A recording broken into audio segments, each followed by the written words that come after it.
All right, now we're live. Hey, Tom Britt coming to you live from historic Lawrence, Indiana, and we're right now at the place called Porter's Books and Brews. It's actually a fairly new coffee place, I think, down here in Lawton Loop. If you aren't familiar with Lawrence, if you remember historic Fort Benjamin Harrison, he was decommissioned back in the 90s and given to the city of Lawrence. So the city of Lawrence now has kind of taken in all this historic area of downtown Lawrence, we call it now.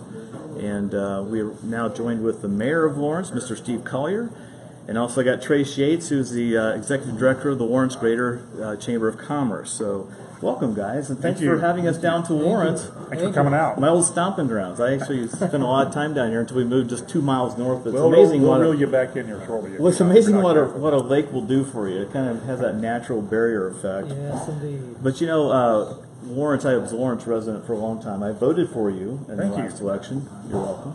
You know, I noticed after the election that I think the election results were wrong because everybody I've met has voted for me. So apparently I won by a much higher percentage than Well, this isn't Broward County, so I think we're okay.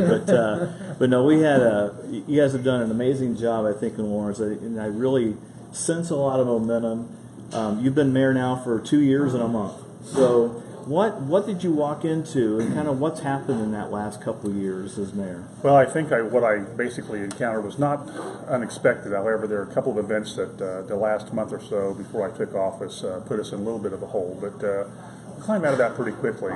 We hired Sandy Solutions to come in and take care of our IT, which was our major concern when we came in. Really, by probably March, April, we were fairly confident that we were in a situation where we weren't going to have to worry about losing data. We had to upgrade, get new servers, and all the things that, quite frankly, I don't really understand. But I trust that we're in good shape right now. So we got that behind us. And then we began to kind of look at our budget and try to think about what things needed to happen in order to get some things rolling in the city of Lawrence. Throughout that period, and very early on, I began to meet with business leaders and work with the Chamber of Commerce and try to see what we could do to get Lawrence kind of rolling in the right direction. In all honesty, Lawrence had gotten behind some of the cities that are around us. I'm very envious of Fishers, and I admire Scott Peck's what he's done up there, Noblesville, Greenfield, others. And so I began to, I'm not opposed to asking questions if I don't know the answers. And so we began to go out and see what were they doing, you know, how are they doing it so quickly. And so what we began to do in the city of Lawrence was, okay, let's set a path. Let's identify what we want to get, what we want to do, what we want to get done, like, you know, how do we get there. And so some of the simple things like just infrastructure repair, everything from utility to paving roads. I think we've paved now, I believe it'll be $2.2 million in paving by the end of April this year. No paving has been done in the city for the previous 7 or 8 years. So little things like that are very noticeable to the citizens. We began to market the city, putting up billboards, putting in Welcome to Lawrence signs, just giving it kind of a different vibe. Working closely with the MSD of Lawrence Township, which is actually a much bigger entity than the city of Lawrence is. That's paid big dividends for us too. So just ideas that were out there. How can we move kind of as one? And try to get a lot accomplished. And I'm happy to say I've got a great team working for me. I really do. I get a lot of credit, Tom, for a lot of things I don't really do have a lot to do with, but I've got a great team working with me. It's fun to come to work every day. It's fun to see the logo being used too. That Lawrence logo. You're part of that. I was a part of that. No, it's actually good to see all that. And from the business perspective, I mean, you know, Trace, you've been in the job now for how many months? I think you've been there. All of 5 months. 5 months. Yeah. So you're a resident expert already on the local business community in Lawrence. But what are you seeing or hearing from the business community as far as their excitement about Lawrence and where it's going?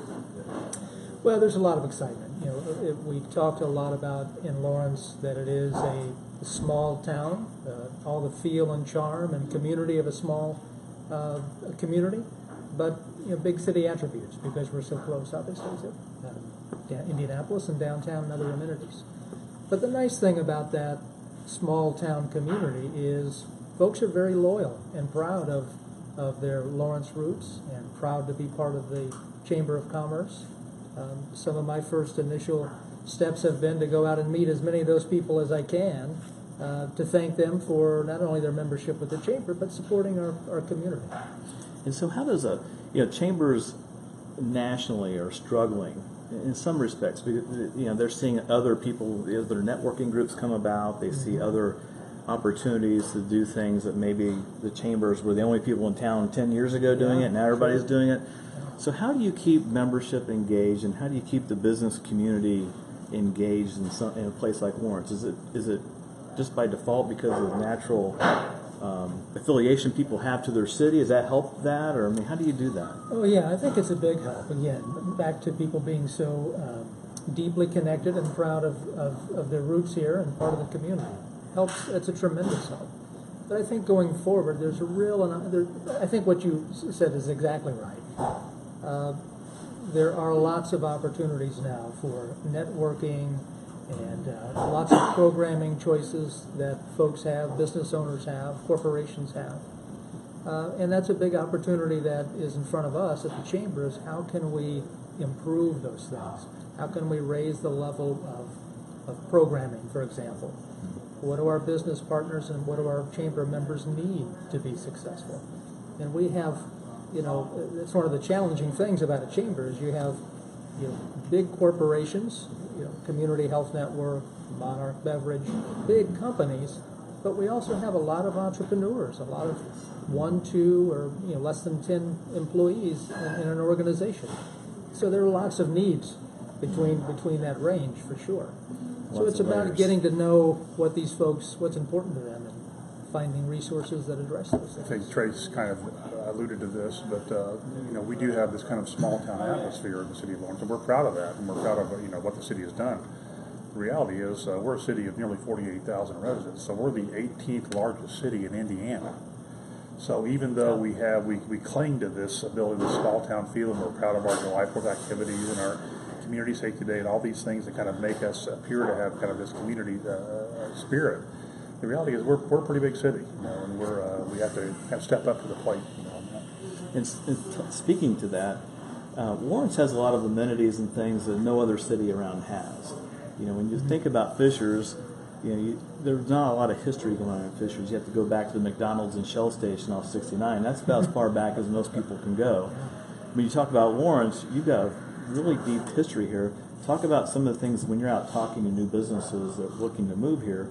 What's your pitch to them? Why would they want to come here? I think the biggest thing that I tell them is that how involved that the municipal government is going to be, how our chamber will be with helping them be successful. We can do things. One of the things I can do as a mayor is I go out and I talk to new businesses that are coming in. I still go out and cut ribbons whenever a new business is opened out there. Little things, we put that on our city webpage. So when a business comes here, we're going to do whatever we can to make sure that people know about that. And so, as we continue to progress and continue to add new features to the city of Lawrence, we will do all that we can to make sure that the people up in Fishers and the people out in Greenfield and McCordsville and Fort will know that they can come here to have a good time. One of our secrets out here, that it's not so secret anymore, is the state park. Yeah. We actually lays in the center of our city. We're the only city in Indiana that has a state park right in the middle of it. It's a beautiful state park, and so we tell people that we come to the city, and we're trying to attract as many young couples as we can. We still like old people, but I'm one Some of them. still welcome, right? I'm one of them, but the reality is that we'll have to build our base on the young people that come in, and so we go out and talk to them about the walkability of the park. We have a trail study that's about to be wrapped up here into this month, in which we'll have an overall design for the trails going into the city of Lawrence and that's just what young people want. They want to be able to have accessibility, and they want walkability, or they want bikeability in there. So that'll come out at the end of this. We've had, I think, over 680 responses to our trail that we're polling people about where they want a trail to go and where the suggested are. That kind of response is almost unheard of, from our website in there. So we're kind of excited about that. And you talk about the schools. I don't want it to be unnoticed that you've intentionally got a really good relationship built with the school system. From a business perspective, Trace, how important is a school system to people when they relocate their business to a city? It's a big deal. It really is. And I'll give a quick shout out to Dr. Sean Smith, the superintendent of Lawrence Township School, tremendous leader. In fact, Thursday we're having a chamber event where he's the guest presenter at McKenzie Center for Innovation and Technology. But it is a big deal. It's a big it's a big value add to folks who live here, people who are thinking about bringing a business and starting it here and living in Lawrence Township, for sure. Got to have good schools. And McKinsey is a, by the way, is a real gem.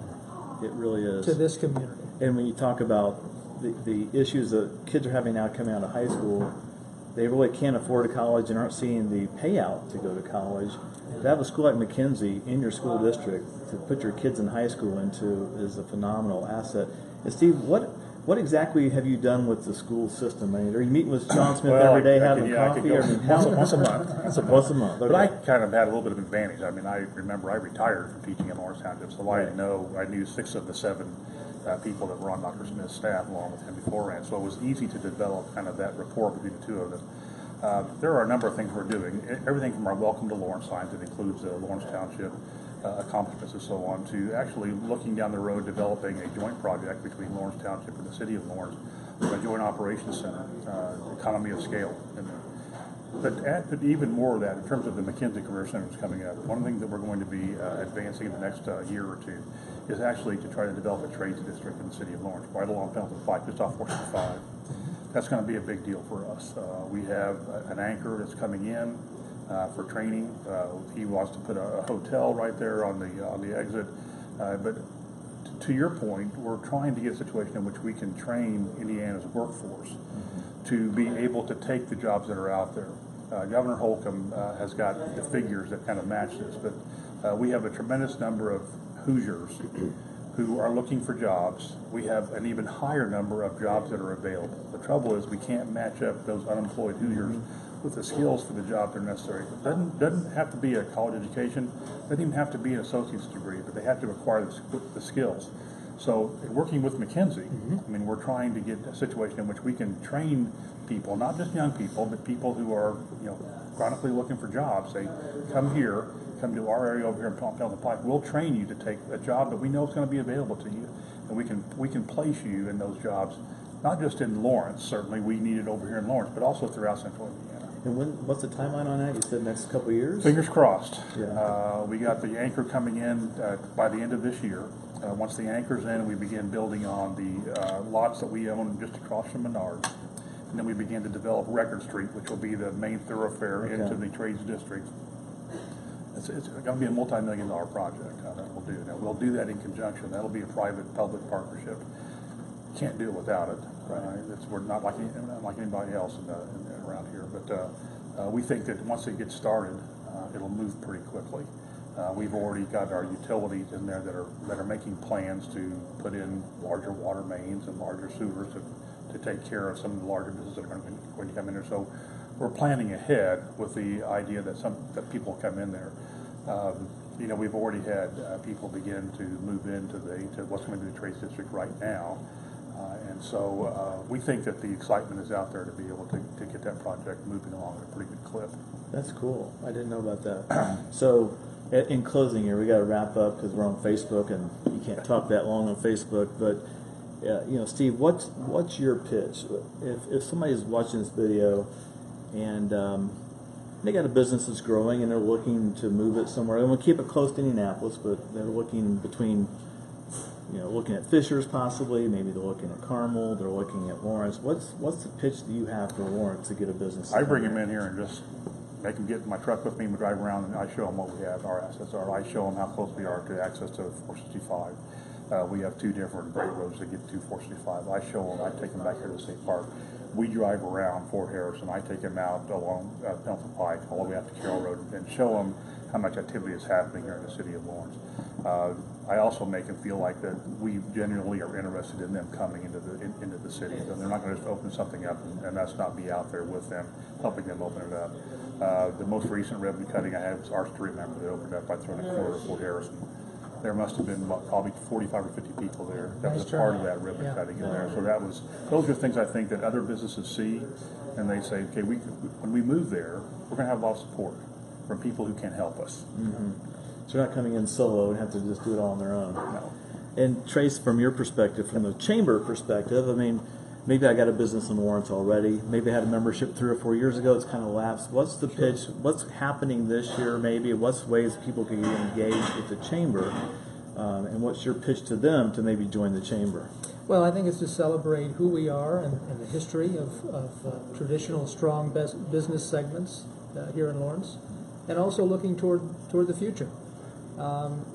Re-energize those folks. Welcome, and by all means, I want to make sure that people understand that we have a lot of loyal members. Yeah. You know, a lot of folks belong to this chamber, support the chamber, but we have a lot of new businesses coming in to Lawrence. A lot of young, innovative, technology-driven businesses coming into to Lawrence every day. Fort Bend, this campus here, is a great example of that, and not a lot of folks know about that. So we want to help spread that message and tell folks about what's going on in this community. Come and join the chamber, huh? Come and join the chamber. Just join up, and we'll figure out later what the advantages are. No, I'm serious. It's a great chamber. We've been members for years, and City of Lawrence has actually got the wind to its back, I think. I think the history here is something you can't sell anywhere else. It certainly has a lot. My grandpa went to basic training here in World War II. Is that right? So he talked about this building we sit in, I think 1908. 1908? Yeah. Yeah, so again, come on out to Lawrence. If you haven't been out here recently, please come out and just drive around. I think the history alone will blow you away. And if you get an opportunity to have a business out here, certainly look up Trace in the chamber or contact the city. I'm sure they'll be more than welcome and willing to help you. I want to give a quick shout out and thank Porter Books and Bread again for hosting us this afternoon. And we're going to keep doing this every month. If you're on the hook, if you guys are okay with this, we're going to start bringing in some extra people, and we'll just kind of get a check-in from the Lawrence Mayor every month to see what's happening new. So this is kind of the first one to get knocked out, so we know who you guys are. Next show we'll do next month, we'll talk a little more in depth about maybe some businesses happening here and be a little more specific. We'll talk about this police station, this other junk you guys have going on down here. I should have more to tell you about it. A lot more stuff. A lot more to talk about than a police station. Maybe the pothole recovery or whatever. That's a mess, I'll tell you that. This year has been a bad year. It's been a really bad year for it. I know. Well, they're out there. I saw some guys out today. I don't know if it was your guys, but What road were they on, I can tell you? 79th? No, they I think we're on Fall Creek. No, they were on 82nd Street. 82nd. But I don't think they were in potholes or they were doing some 82nd might have been construction maybe. So we share some roads, but we're both doing 79th Street actually this week. 79th Street, if you haven't been up on it, it is a mess. Yeah. I think that Indianapolis paved that 4 or 5 years ago, and remember the old deal with the bad asphalt that came out? Yeah. Same thing that they used out there. I think it was on mid-off that they used over here, so it's now popping out. And so I drive that road every day on the way home. So that's the hashtag, Dave, to put on this video is 79th Street's getting repaved or redone this week. Okay, everybody, I'm going to sign off, and thanks, Dave, for running the controls, Josh for joining along, and join us next month. We'll come right back to Lawrence and check in with these guys and see what else is happening in the great city of Lawrence, Indiana.